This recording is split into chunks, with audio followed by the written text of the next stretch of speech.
여러분 안녕하세요. 노태우입니다. 오늘은 심장 질환 중에서 약간 좀 독특하다고 할까요? 이 역류성 식도염과 연관이 있는 부정맥에 대해서 좀 말씀을 드릴까 합니다. 이미 이제 역류성 식도염이라 그러면 여러분들 너무나 잘 알고 계실 텐데, 이게 이제 아주 정확하게 의학 용어로 말씀드린다 그러면은 위식도 역류성 식도염입니다. 우리 식도염이라고 얘기도 하고 그냥 간편하게 역류성 식도염이다 이렇게 얘기를 많이 하죠. 우리가 이미 너무 잘 알고 있는 것처럼 이 질환은요, 위에 있던 내용물이 식도로 역류하게 되는 겁니다. 그러니까 위에 있는 내용물이 위에만 있다가 소화가 되면 이제 그 소장, 대장으로 해서 내려가면서 흡수가 돼야 되는데, 이 위에 있는 내용물이 역으로 식도를 타고서는 위로 올라가게 되는, 그러면서 이제 여러 가지 증상을 나타내는 소화기 질환을 우리가 이제 편하게 역류성 식도염이다 이렇게 이야기를 하는데, 엄청 많은 질환이에요. 특히 이제 식사가 소거되고 또 사람들이 먹는 양도 늘어나고 또 먹고 나서 누워서 TV도 보고 뭐 이런저런 생활 양식의 패턴이 바뀌면서 굉장히 늘어나고 있는 병이에요. 그래서 약 먹으면 또 좋아졌다가 또 생기기도 하고, 그냥 이런 그 소화기성 질환으로만 생각을 하는데, 요즘 나오고 있는 그 여러 가지 연구 결과는 이거를 소개해 드리려고 합니다. 위산인데요. 위산이라는 게 이제 위액.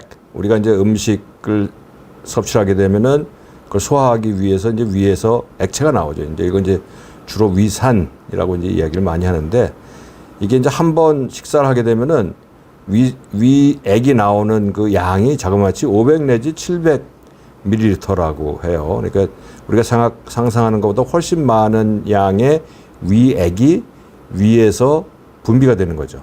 이제 위 안에 머물게 되는 겁니다. 근데 이제 우리가 식사를 하게 되면 도대체 그럼 우리가 먹는 양은 얼마나 되냐?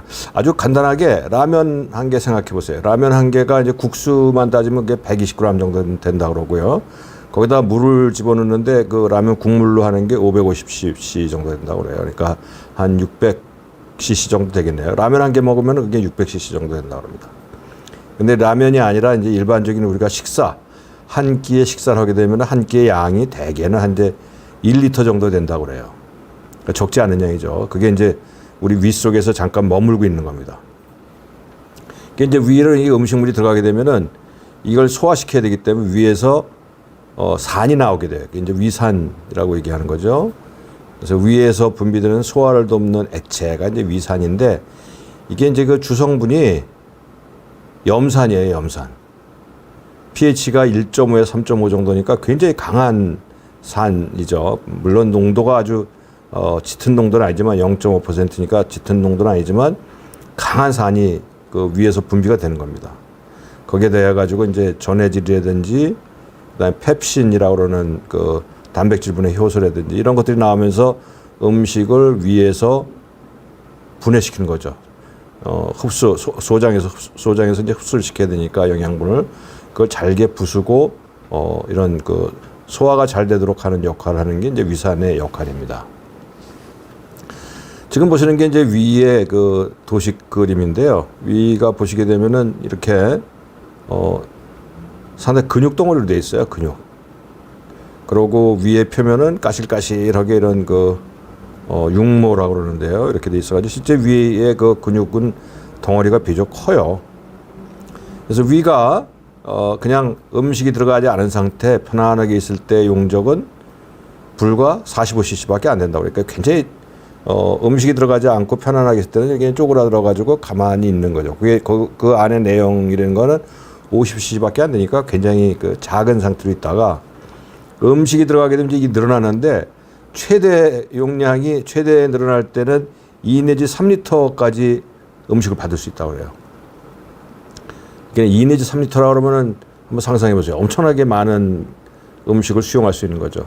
그러니까 우리가 이제 과식을 하거나 뭐 뷔페 식당 같은 데 가서 이제 잔뜩 먹게 되면은 그냥 배가 아주 빵빵해서 터질만 하게 되는데, 그때 보면 한 2, 3리터가 되려나 모르겠어요. 하여튼. 그래서 그렇게까지도 늘어날 수가 있다고 합니다. 그래서 이제 위에 이렇게 음식물이 들어오게 되면은 소화액이 분비가 되고 위산이 이제 분비가 되면서 음식을 잘게 부수고 그 다음에 흡수가 잘 될 수 있도록 죽처럼 만들어 놓은 거죠. 그렇게 만들어 놓으면 그 음식이 소화되기 직전에 그러한 죽처럼 생긴 그런 소화 직전의 음식물이 위에서 소장으로 내려가는 거죠. 소장으로. 식도로 가면 안 돼요. 소장으로 내려가는데 위에서 음식이 머무는 시간이 대개 1시간 반 정도, 1시간 반에서 한 2시간 정도 머문다고 그래요. 그래서 우리가 식사하고 나서 금방 운동하지 말라라고 얘기하는 게 식사를 하게 되면은 그 소화를 하기 위해서 위장관 쪽으로 혈액이 잔뜩 몰려가 있는데 운동을 하게 되면은 그 혈액이 또 근육으로 가야 되잖아요. 혈액 양은 한정되어 있는데 그렇기 때문에 식사하고 나서 1시간 음식물 내려갈 때까지는 운동하지 말고 그 혈액이 소화기에 잔뜩 몰려서 음식물을 소화 잘 시키도록 놔두자 하는 게 이제 이런 거죠. 자그마치 1시간 반 정도가 위에 있는 내용물이 소장으로 내려가는데 걸리는 시간이 1시간 반이라고 그러고 위의 벽은 저렇게 두껍게 돼 있어요. 두껍게 돼 있고 이제 용기가 잔뜩 오돌도돌한 용기가 돼 있고 하면서 위의 산도가 염산 정도고 1.5에서 3.5 정도 굉장히 심한 산이거든요. 그게 사실은 산에 노출이 되게 되면은 우리의 살이라는 거는 그냥 금방 타버리거든요. 근데 그게 이제 그러면서도 소화를 시키기 위해서 산은 필요한 거고 그 산이 또 위 점막을 태워버릴 수 있으니까 위 점막에는 그 점막을 태우지 않도록 보호하는 그 뮤커스라고 그러는 것들이 깔려 있고 그 보호작용을 할 수 있겠다. 이미 또 다 돼 있는 거죠. 참 신기한 거죠. 그래서 이 그림에서 보시는 것처럼 이제 여기 보시게 되면 이게 여기 잘 안 보이는구나. 이게 보시게 되면요. 위에 보시는 그림은 위에 보시는 그림은 위 안에 이런 그 내용물이 음식하고 위산하고 소화액 같은 게 잔뜩 차가지고 이렇게 이제 있는 상태죠. 그래서 여기 보시게 되면은 위가 이제 둥글게 돼 있고 그 우쪽이 이제 식도인데 위하고 식도 사이에는 그 스핑터라고 그러는 게 달려 있어요. 그러니까 그 뭐라고 얘기할까요? 그 하여튼 근육 덩어리죠. 근육이 붙어 있어가지고 그 위에 있는 내용물이 밑으로도 쉽게 내려가지 않고 위로는 절대 못 올라가도록 괄약근이죠. 괄약근. 그래서 위하고 아래가 딱 맞고 있는 상황이 돼요. 그럼 그 안에서 소화가 충분히 되면은 위에 있는 위하고 식도하고 연결되는 괄약근은 그대로 있고 위에서 소장으로 내려가는 괄약근은 풀어지면서 그 음식물이 소화된 음식물이 소장 쪽으로 쭉 내려가면서 이제 흡수가 일어나는 이러한 현상이 이제 아주 자연스럽게 일어나는 거죠. 근데 오늘 이야기하고 있는 이런 위식도 역류 질환은 괄약근, 위하고 식도 사이에 있는 이 괄약근이 느슨해지는 거예요. 워낙은 이게 이제 아주 단단하게 막혀 있어야 되는데 이게 이제 어떤 일로 인해 가지고 느슨해지는 거죠. 느슨해지게 되면은 저 안에 있는 위에 있던 많이 먹게 되면 2리터까지 되는 이런 더구나 산이 잔뜩 들어있는 음식물 죽같이 생긴 음식물이 그 위산이 식도를 타고 통해서 이제 올라가게 되는 게 이게 바로 이 위식도 역류입니다. 이게. 이거 보세요. 그림 보시게 되면은 저렇게 되게 파란 게 이제 음식물하고 위산하고가 저렇게 섞여 있다가 위하고 식도 사이에 있는 그 괄약근이 느슨해지면서 저 파란 게 식도 쪽으로 조금 올라가고 있잖아요. 저게 바로 이제 역류가 발생하고 있는 거죠. 그런데 이제 위는 말씀드린 대로 위를 보호하기, 저 산이 있더라도 위를 보호하기 위해서 점막도 굉장히 튼튼하고 또 뮤커스라고 그러는 게 깔려 있어가지고 음식은 소화할지언정 그 위산이 위를 소화하지는 않도록 이런 그 아주 단단한 방어막을 하고 있는데 식도에는 저게 약해요. 위는 생리적으로 아주 워낙 그런 역할을 하게 돼 있기 때문에 단단한 보호막을 가지고 있는 반면에 식도는 그러한 그 보호 작용이 모자라요. 그래서 저게 역류가 생기게 되면은 식도는 굉장히 취약한 그런 그 위산에 대해서 취약한 모습을 보일 수밖에 없는 겁니다. 이 보신 게 이제 그 제일 위에 노랗게 이렇게 그 털처럼 생겨 있잖아요.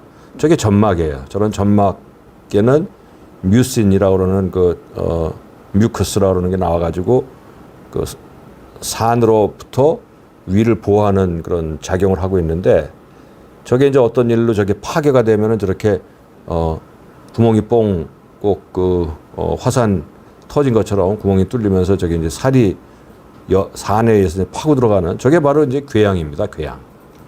근데 위도 저런 일이 생길 수 있는데 식도는 저거보다 저런 그 노란 부분 보호하는 산으로부터 자체를 보호하는 그런 그 작용이 약해요. 취약해요. 그래서 산이 일단 식도를 타고 올라가게 되면은 식도는 굉장히 약하면서 거기에서 이제 염증 같은 게 발생하게 되고요. 이런 게 이제 바로 그 위식도 역류라고 그러는 것이죠. 이런 게 발생하면 이제 어떤 증상이 생기냐면은 당연히 이제 속이 쓰리죠. 위장 증상이 나타나요. 속이 쓰리고 또 트림도 나오고 또 신물 위에 있는 산이 식도를 타고 올라가서 끄 하면서 신물이 좀 올라올 수도 있고 뭐 속도 어부룩하고 소화도 잘 안 되고 뭐 여러 가지 불편이 있죠. 이건 뭐 상식적으로 쉽게 이해할 수가 있는데 기침이 나올 수가 있어요. 기침, 쉰 목소리. 이 왜 그러냐면은 위는 사실은 이제 이 온목 가슴에 있고 식도를 타고선 식도는 이렇게 해서 이제 목까지 올라가잖아요. 그래서 이게 역류가 일어난다 그러지만 그 역류 일어나는 그 액체 산이 어떻게 목까지 올라갈 수 있을까 우리가 상상하기 어려운데 식도라는 게 아주 얇은 튜브거든요. 튜브에 모세관 현상이라는 게 있어가지고 일단 그 안에 아래쪽에서라도 그 위액이 침입만 하게 되면은 괄약근이 느슨해지면서 침입만 하게 되면은 거기서부터 조금씩 타고서는 위쪽으로 올라가는 거예요. 그래서 이 목까지 식도가 연결되는 이 인후까지 금방 타고 올라가게 되는 겁니다. 거기다 식후에 역류가 있으면서 눕기라도 하면은 중력에 힘에 가지고 더 쉽게 이쪽으로 올라가죠. 그러니까 목을 갖다가 자꾸 자극하니까 거기에서 이제 가래도 자꾸 생기는 거야. 이게 뭐 호흡기를 인해서 생기는 가래가 아니라 그 인후에 산이 자꾸 자극을 해가지고 거기에 염증을 일으키니까 거기서 가래가 생기기도 하고 또 이게 타고 올라가면서 통증을 만들어요. 가슴 통증을. 그러니까 식후에 위산이 잔뜩 나와가지고서는 소화가 될 무렵 정도 됐을 때 특히 누워있거나 할 때 가슴이 막 아파가지고 실제 이런 것 때문에 오시는 분들이 많아요. 그래서 이게 협심증이 아니냐. 일반적으로 협심증이라는 거는 심장으로 가는 혈관이 구경이 좁아들기 때문에 가만히 누워있거나 편안한 상태에서 통증이 생기지는 않아요. 일반적인 겁니다. 심근경색증 때는 다른데. 그런데 식도로 인한 것은 식사 후에 가만히 편안하게 좀 누워서 있게 되면은 위에 있던 산이 식도를 타고 역류하면서 이제 가슴을 자극하니까 그래서 통증이 생기는 게 뭐 양상이 다르죠. 그래서 의사들은 가슴 통증이 있다 그러면은 언제 어떤 상황에서 통증이 생깁니까? 혹시 식사하고 관련은 없습니까? 운동하고 관련 없습니까? 이런 여러 가지를 갖다 자꾸 이제 질문을 통해 가지고 정보를 얻게 되죠. 근데 협심증으로 인한 통증. 우리 가슴 아프면 협심증 제일 걱정하잖아요. 근데 협심증에 인한 통증은 심장으로 가는 동맥 혈관이 좁아진 거기 때문에 가만히 편안하게 있을 때는 심장으로 그렇게 많은 피가 갈 필요가 없어요. 그래서 가만히 있을 때는 통증이 별로 없어요.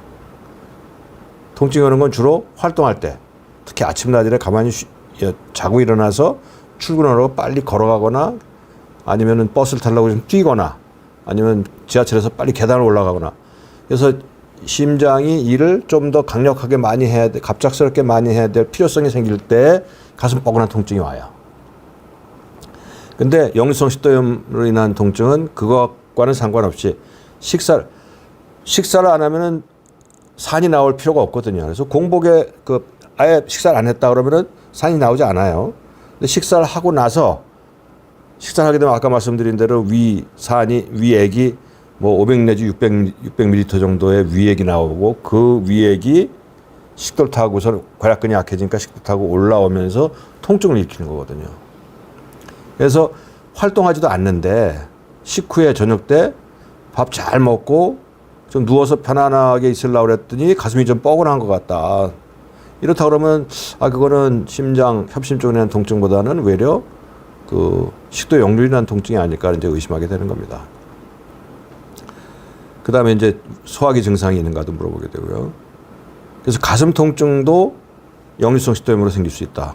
그 다음에 인후를 자극하기 때문에 그걸로 인해서 기침이 생길 수도 있고 가래가 생길 수도 있고 목이 좀 쉬인 것처럼 나타날 수도 있는 이런 그 여러 가지 증상이 생길 수가 있어요. 근데 이 병이요 굉장히 많이 증가하고 있어요. 이게 지금 그 심사평가원에서 나와 있는 데이터를 보여주고 있는 건데 보시게 되면 이제 매년 그 위식도 역류 질환이 저렇게 증가하고 있어요. 계속 증가하고 있어요. 그러니까 과거에는 저렇게 그 위식도 역류 질환을 갖다가 우리가 잘 인식하지는 못했었어요. 저것도 이제 주로 서양에서 많은 병으로 생각을 해왔고 우리나라는 그렇게 많지 않을 거라고 생각했는데 지금 보게 되면은 굉장히 많은 분들이 저런 위식도 역류 질환을 가지고 있고 또 아래 나와 있는 그 기사 보게 되면은 젊은 사람한테도 굉장히 많이 생기게 되는 거예요. 이게 연세 드신 분뿐만 아니라 젊은 사람들.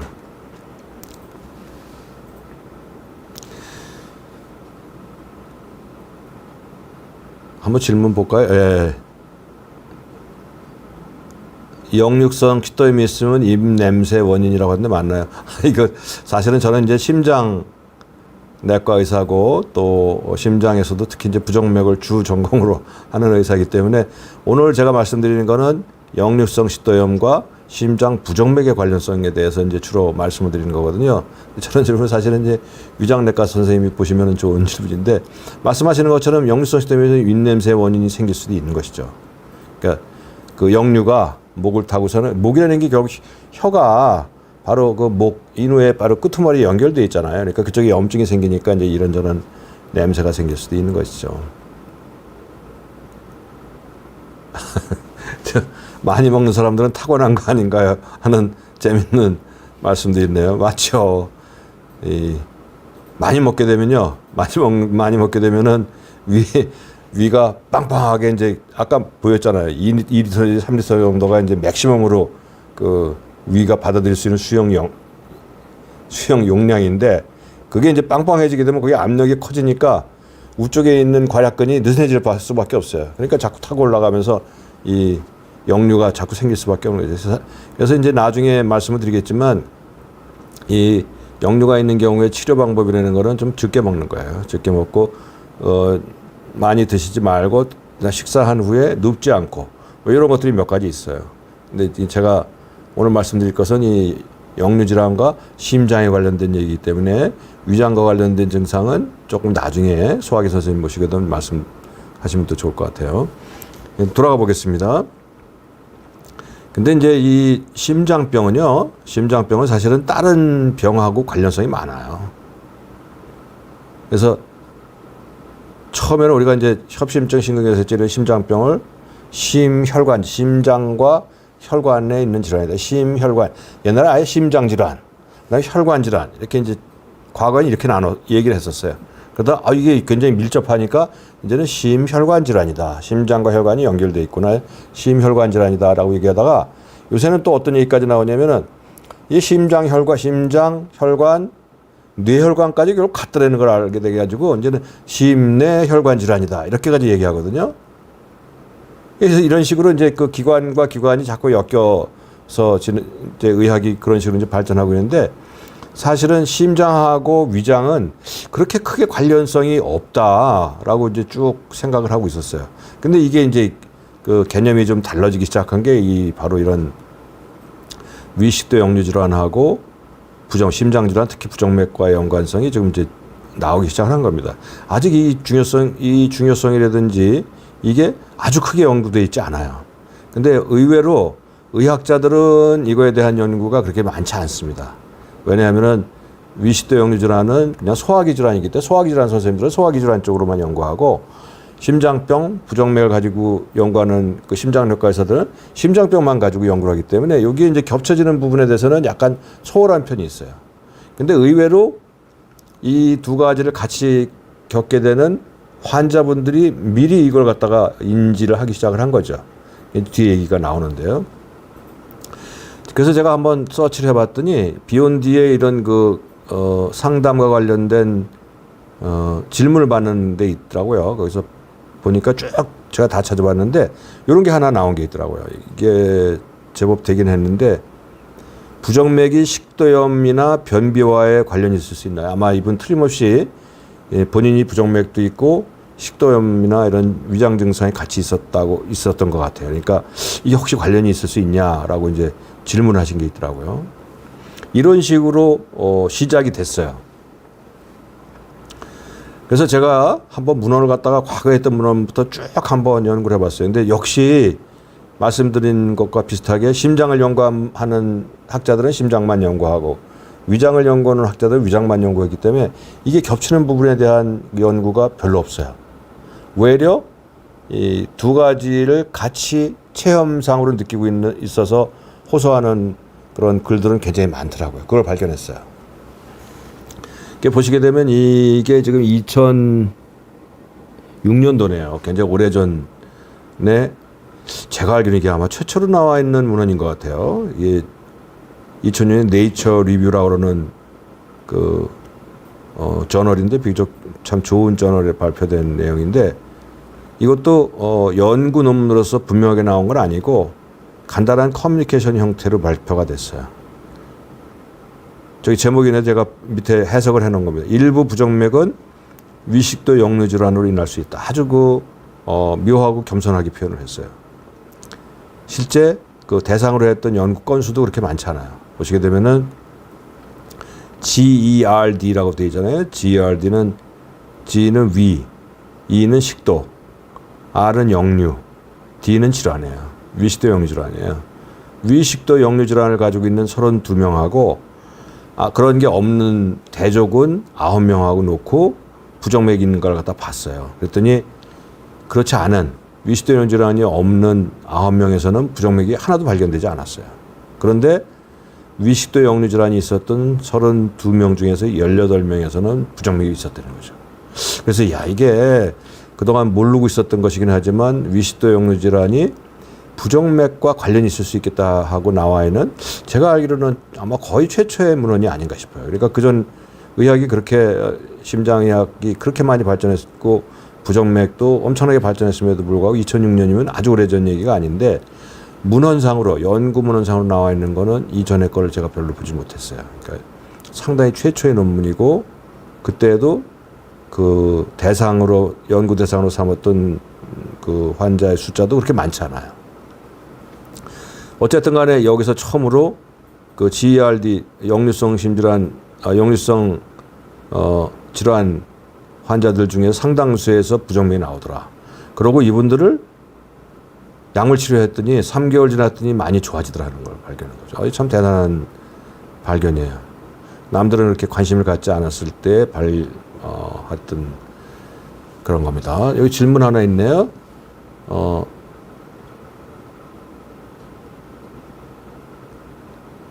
입안의 짠맛이 양쪽으로 입안으로 넘어오는 것 같은데 이것도 역시 이제 위장 쪽의 얘기네요. 식도에 문제가 있다면 위내시경으로 발견 가능한지요.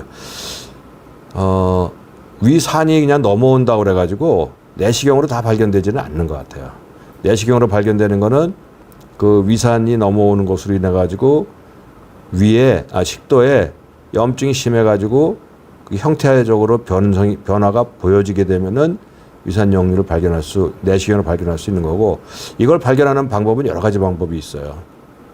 실제 식도에다가 산도를 측정하는 방법도 있고요. 뭐 이런 여러 가지 방법을 통해서 확인할 수 있는데 굳이 그러한 정확한 검사 방법은 아니더라도 정확하게 이제 병력을 청취한다든지 이런 것만 가지고서도 상당 부분 진단을 합니다. 내시경을 한다고 역류가 있다고 해서 꼭 내시경 해가지고 그걸로 확인하고 이러는 거는 아닌 것 같아요. 그 다음에 또 질문이 있는데요. K캡을 복용한 지 3년이 됐어요. K캡이라는 약이 대표적으로 역류에서 사용하는 약입니다. 제가 이따 보여드릴 텐데요. 가슴 통증도 심하고 왼쪽 어깨와 턱이 마비 증상이 옵니다. 이때 알마개를 먹으면 5분 안에 통증이 가라앉는다고 그랬어요. 운동도 하고 과식도 하지 않으면서 조절하는데도 좋아지지 않고 있다.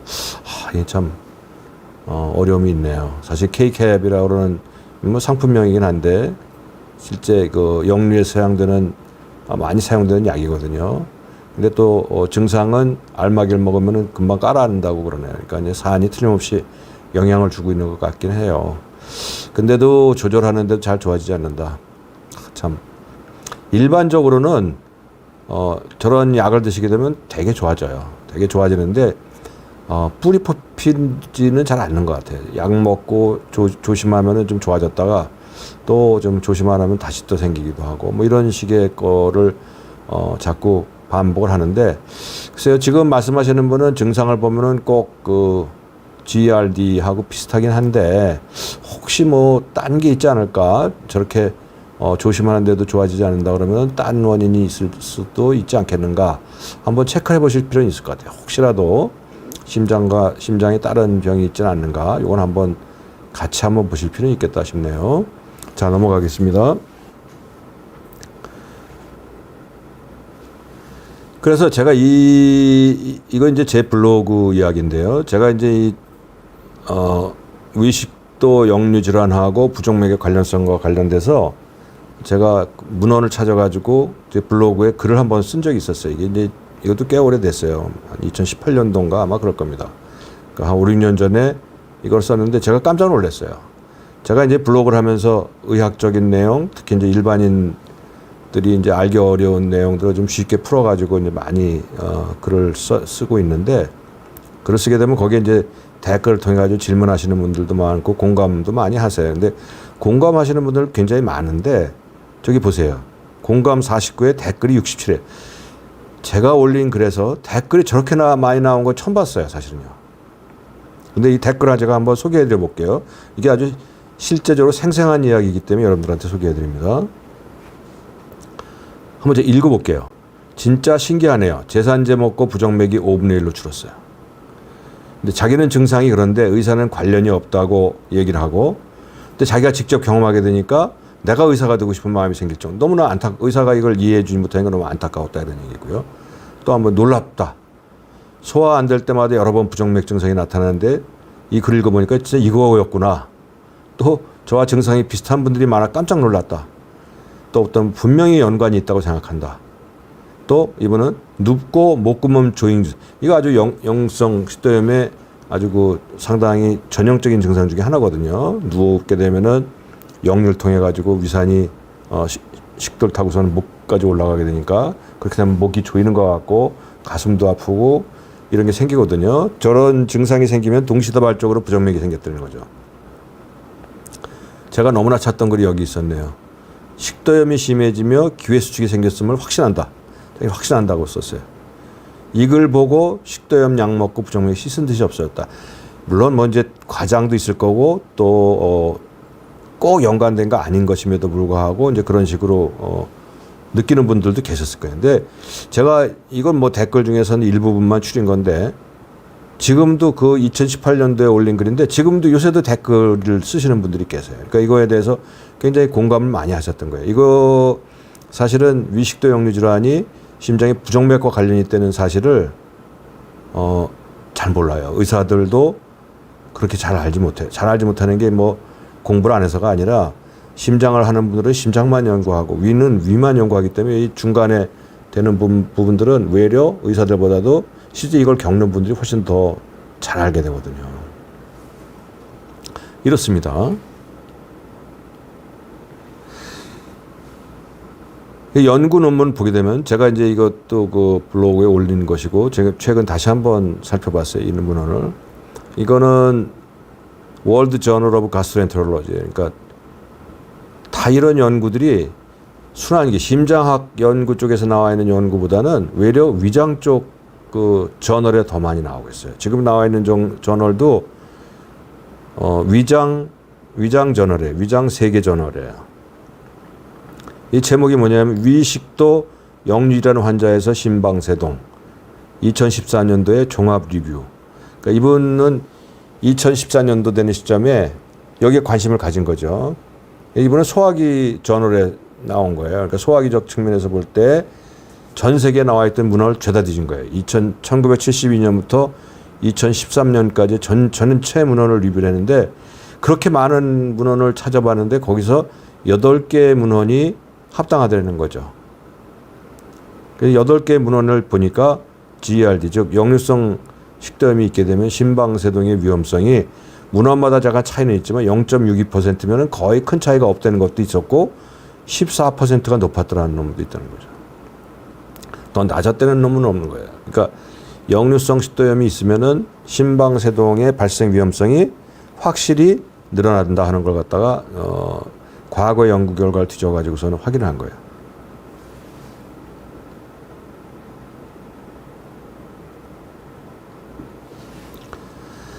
요거 이제 또 다른 논문이에요. 이거는 GERD와 심방세동.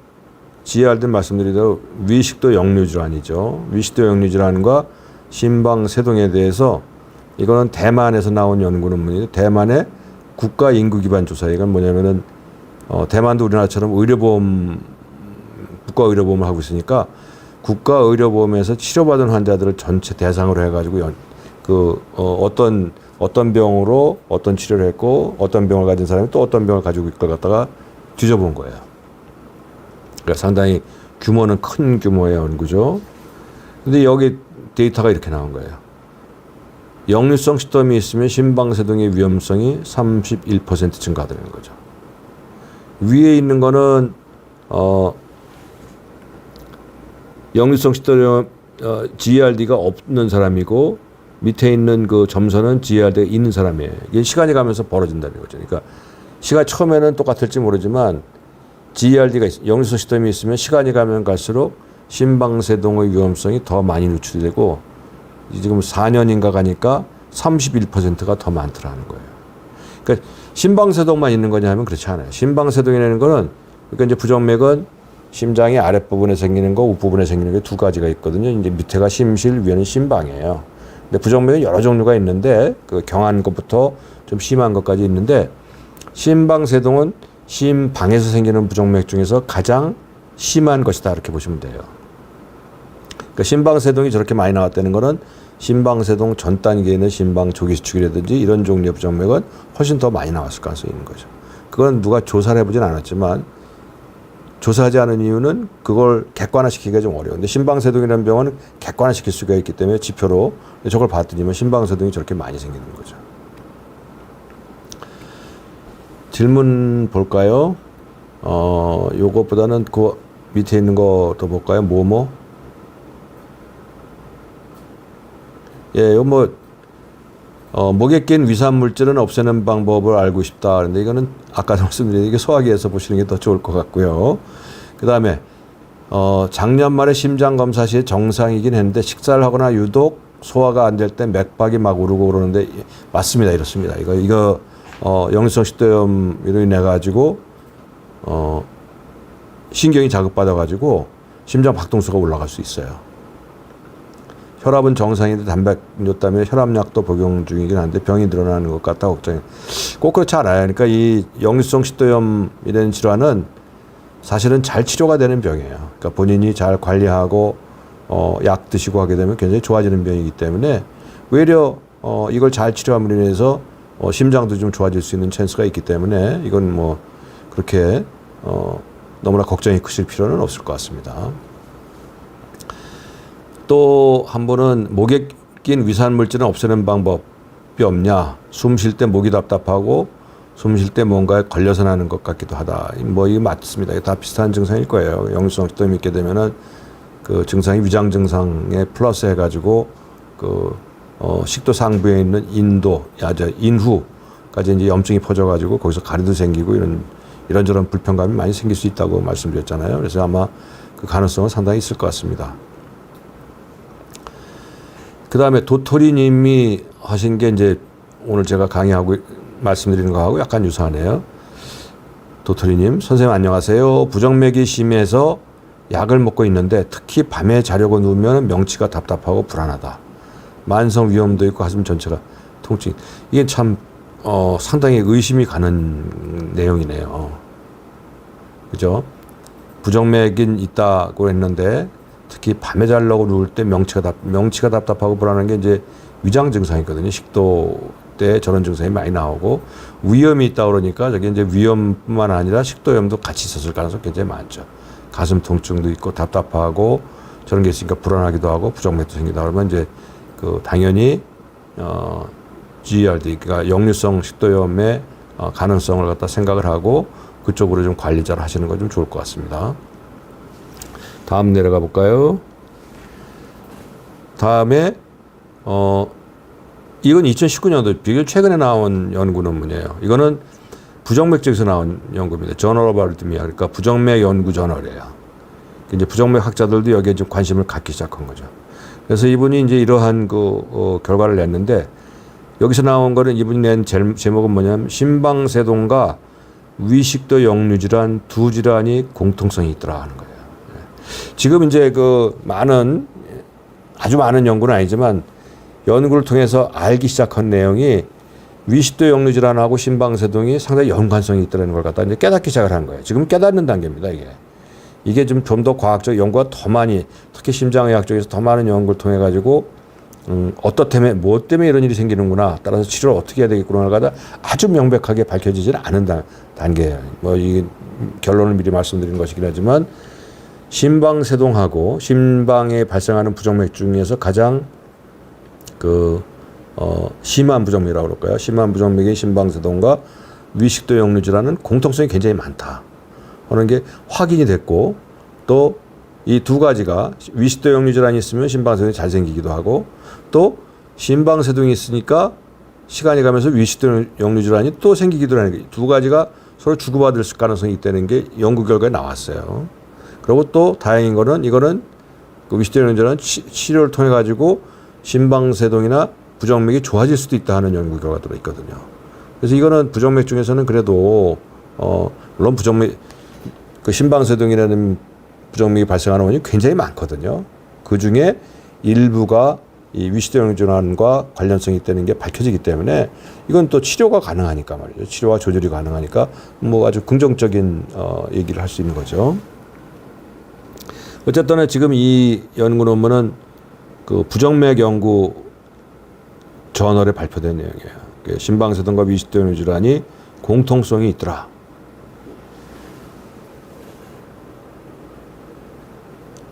아까는 이제 역류성 식도염이 있게 되면 시간이 가면서 심방세동이 31%가 더 잘 생기더라 했잖아요. 이건 정반대 얘기예요. 또 심방세동이 있는 환자를 잘 관찰해 보니까 추후에 역류성 식도염이 잘 생기더라는 거죠. 그러니까 둘 사이에서 굉장히 밀접한 관계가 있다는 거예요.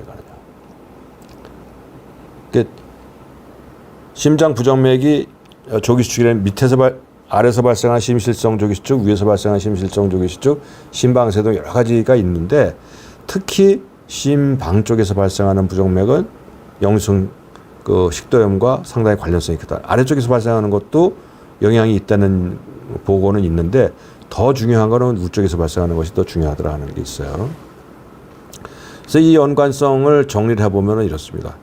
근거가 아주 명확하지 않아요. 왜냐하면 아직까지 이 질환에 대해서 두 가지 질환의 연관성에 대해서 사실은 이제 뭔가 결론이 나오려면 수십 개, 수백 개의 연구 논문이 나와야 돼요. 그래서 그렇다는 결과도 있고 그렇지 않다는 결과도 있고 그렇다 그러면 왜 그러냐 안 그렇다면 왜 그러냐가 치고받고 많은 피차 간의 토론을 통해 가지고 그렇구나 하는 게 나와야지만 이게 이제 결론이 나오는 건데 아직 그런 단계가 아니에요. 그래서 현재까지 나와 있는 건 근거가 아주 명확치는 않아요. 근데 우리가 알 수 있는 거는 심방세동이든지 위식도 역류든 간에 똑같이 임상적으로 저런 특징이 있어요. 뭐냐면은 연세 든 사람한테 많이 생겨요. 비만 한 사람한테 잘 생겨요. 수면 무호흡에서부터 잘 생기고 또 염증 반응 이런 임상상이 두 개가 비슷하고 또 한 가지는 해부학적 위치가 비슷해요. 이건 이제 금방 그림으로 보여드릴 거예요. 해부학적 위치. 그러니까 식도하고 심장에서 심방하고가 굉장히 붙어 있어요. 그 다음에 식도하고 심방이 동일한 신경의 지배를 받아요. 그 다음에 이 역류가 생기는 연세가 드신 분한테 역류가 생기는 원인 중에 한 가지가 폐경망 탈장이에요. 저거 잘 진단이 안 돼요. 진단 안 되고 잘 모르고 넘어가는 게 굉장히 많은데 횡격막 탈장이 또 같이 많이 잘 생겨요. 저런 특징이 있는가 하면 또 식도염을 치료했더니 좋아지더라 하는 이런 특징이 있어요. 그래서 둘 사이에 굉장히 연관성이 있다 하는 걸 갖다 잘 알 수 있게 된 겁니다. 네. 다음번 보시게 되면은 요 그림 보세요. 요 그림 보시게 되면은 왼쪽에 이렇게 제일 앞에 나와 있는 게 이 흉골 부분의 앞부분. 그리고 오른쪽에 그 척추가 보이잖아요. 심장은 그 사이에 들어가 있습니다. 그 사이에 들어가 있고 심실은 앞부분에 앞으로 나가 있고 심방이 뒤쪽으로 가 있어요. 이렇게 요렇게 돼 있는 게 아니라 요렇게 돼 있어요. 옆에서 보게 되면 요렇게 가 있어요. 이렇게. 심방이 뒷부분에 가 있어요. 근데 저 뒷부분에 가 있는 심방이 딱 붙어 있는 게 뭐냐면은 저 밑에 가운데 밑에 보면 이렇게 커다란 판 같은 게 하나 보이잖아요. 저 판이 바로 횡격막인 거죠. 횡격막. 횡격막 아래쪽에 보면 구멍이 조금 뚫린 게 있는데 저게 바로 식도거든요. 그래서 심장, 특히 심방하고 식도가 완전히 달라붙어 있어요.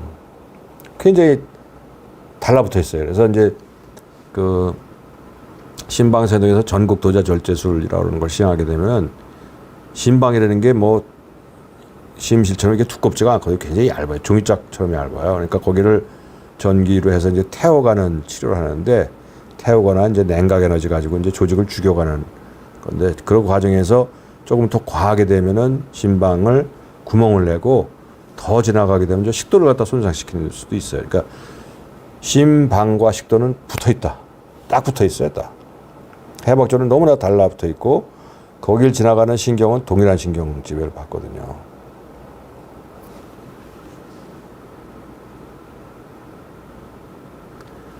자, 밑에 질문 한번 볼까요? 예. 오늘 질문은 다 이 역류성 식도염이라니까 다 그냥 그 식도염 증상만 많이 보였네요. 자, 요 질문 한번 약간 관련이 있을 것 같네요. 며칠 전에 세균에 노출된 아이스 아메리카노 커피를 매일 먹다가만 구토하고 좋지 않았는데 그때 발생된 증상이 심장과 맥박과 귀 쪽의 박동이 동시에 규칙적으로 너무 빨라서 잠을 잘 수 없었다. 누워있는데 심장이 타이어에 바람 빠지는 듯한 느낌. 이건 애매하네요. 근데 이게 세균인지 아닌지 심장 검사해봐야 되는지 커피 때문인지 일시적인지. 질문이 조금 좀 아주 명확치는 않아요. 그러니까 커피를 마시다가 뭔가가 좀 좋지 않았네요. 근데 그때 심장 박동이 좀 빨랐다 하는 거는 커피 때문에 그럴 수도 있고 또 구토하고 뭔가 컨디션이 안 좋아서 좀 빨랄 수도 있었고 근데 그 후에 지금 근데 글쎄요 참 얘기하기 어려운데 지금도 만일 저런 증상이 있다 그러면 당연히 그건 검사해 봐야 되는 거고 일반적으로 이제 저런 게 있다 하더라도 시간이 가면서 회복됐다 그러면은 뭐 굳이 꼭 그렇게 너무 걱정할 건 아니지 않을까 그런 생각이 드네요. 아래쪽에 이제 그 질문이 데달루스 님이 질문하신 거 한번 볼까요? 예. 데달루스 님이 조기 심실 수축 증세도 역류성 식도염을 발생시키는 연관이 있을까요? 초기 역류성 식도염에 PPI 열을 복용 후 부정맥. 예. 요거는 아마 상당히 영향이 있었을 것 같아요.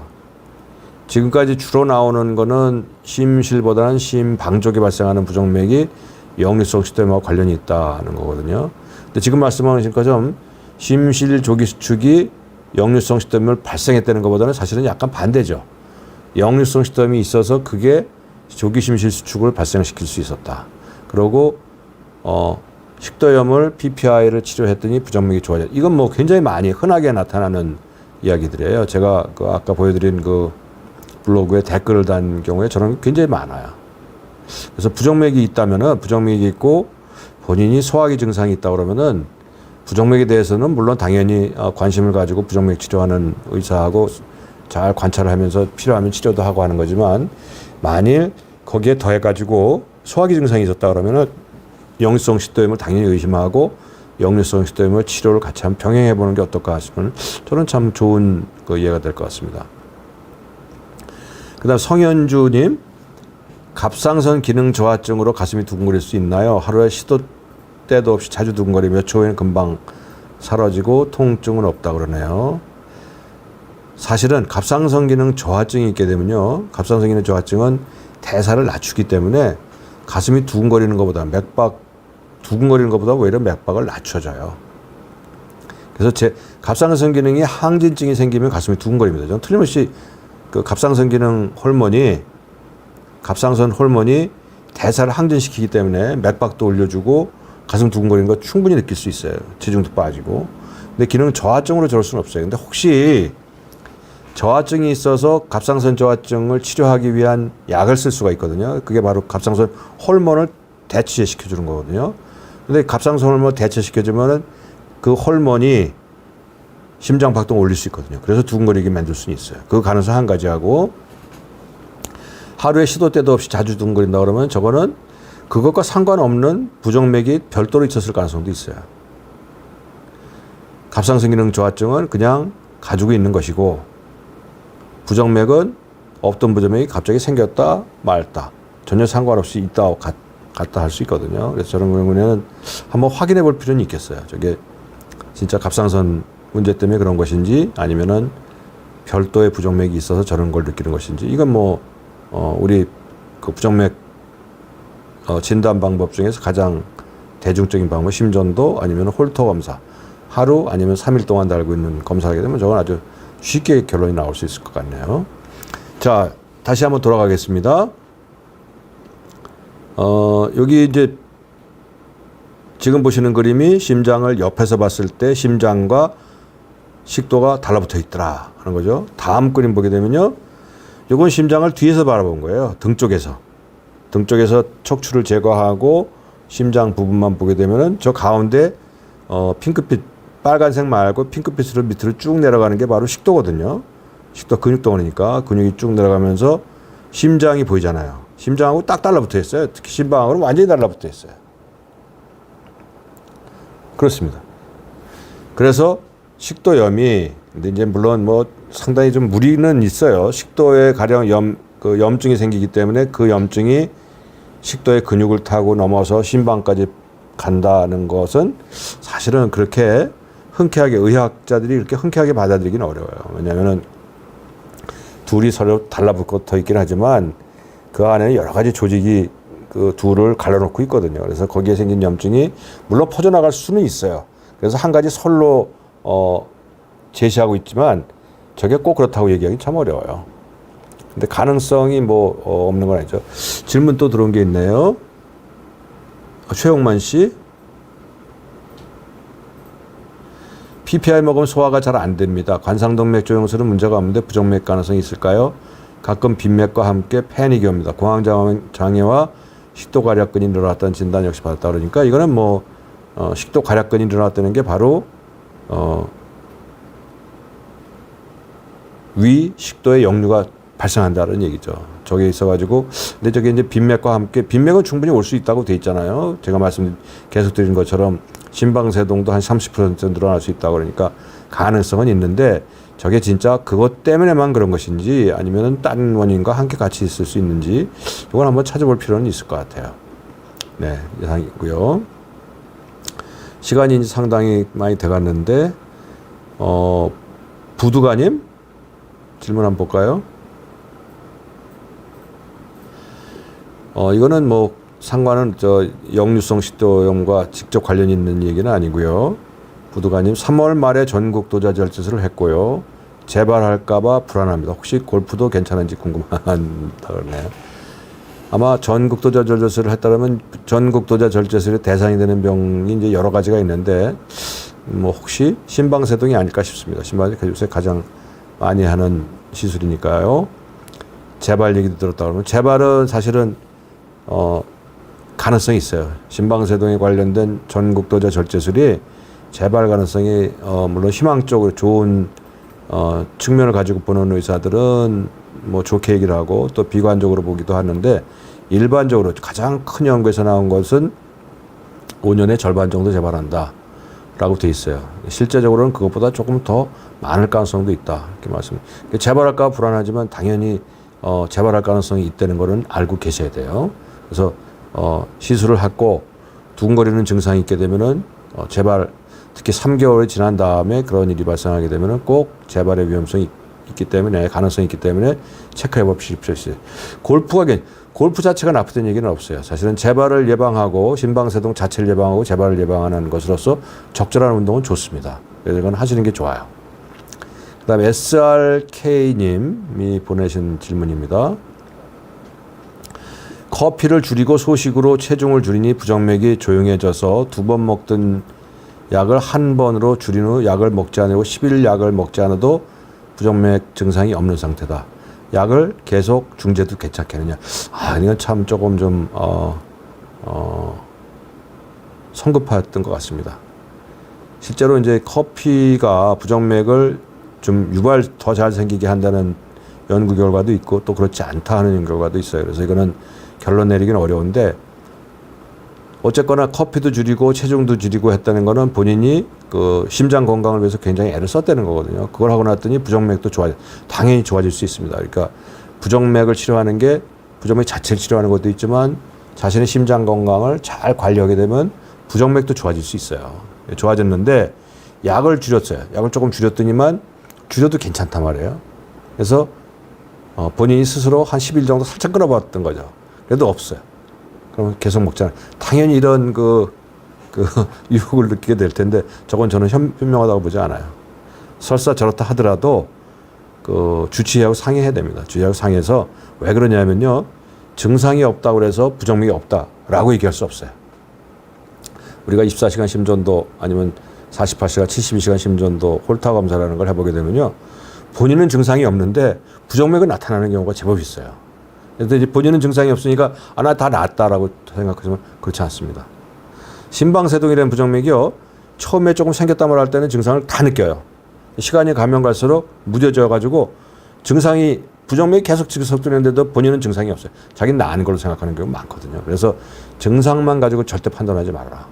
그리고 본인도 열심히 하고 또 의사도 열심히 치료를 해서 잘 좋아졌는데 저기에 본인이 스스로 판단해 가지고 잘못하면 산통 깰 수 있어요. 절대 저거는 제가 보기 현명하지 않습니다. 저거는 꼭 상의하고 의사하고 상의하게 되면 의사가 상태를 봐가지고 홀타를 한다든지 이런 거 봐가지고 진짜 없네요. 그렇다면 약을 조금 줄여봅시다.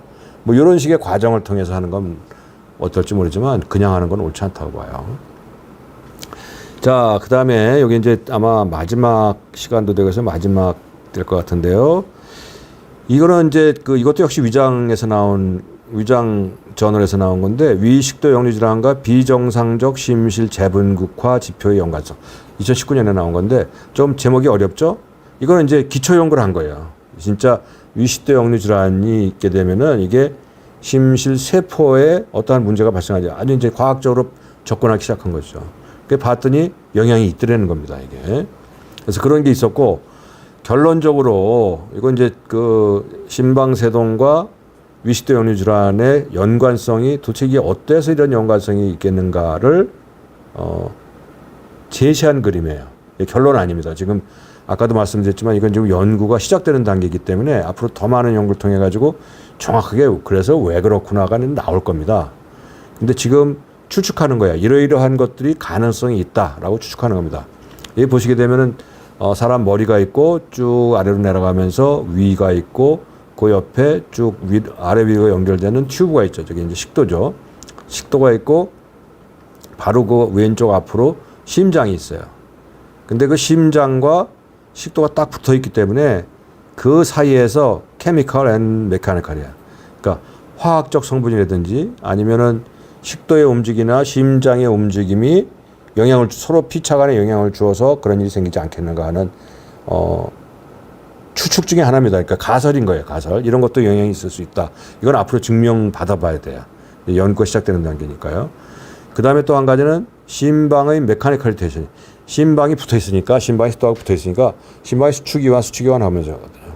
그러면서 기계적으로 식도를 갖다가 자꾸 두드리니까 그것 때문에 괄약근이 좀 약해져서 역류가 생길 수 있지도 않을까라고 하는 추측입니다. 그 다음에 염증이 있기 때문에 심장을 둘러싸고 있는 심낭의 염증이라든지 아니면 심장, 심방 근육의 염증이라든지 아니면 전 몸 안에 있는 염증이 이런 그 영향을 줄 수도 있겠다 하는 것도 이제 서제스트하고 있고요. 그다음 오른쪽에 있는 거는 아까 말씀드린 대로 식도로 가는 신경, 미주신경과 심장으로 가는 미주신경이 같은 신경을 사용하고 있기 때문에 저게 또 영향을 줄 수 있겠다 하는 여러 가지 가설을 제시하고 있습니다. 지금은 우리가 잘 몰라요. 지금은 이런 것들이 원인이 될 수 있을 것이다 라고 추측을 하고 있는데 시간이 가면서 이걸 이제 학자들이 연구를 할 거예요. 그래서 이 중에서 어떠한 것들이 중요한 역할을 했대구나를 갖다 알 수 있을 것 같고요.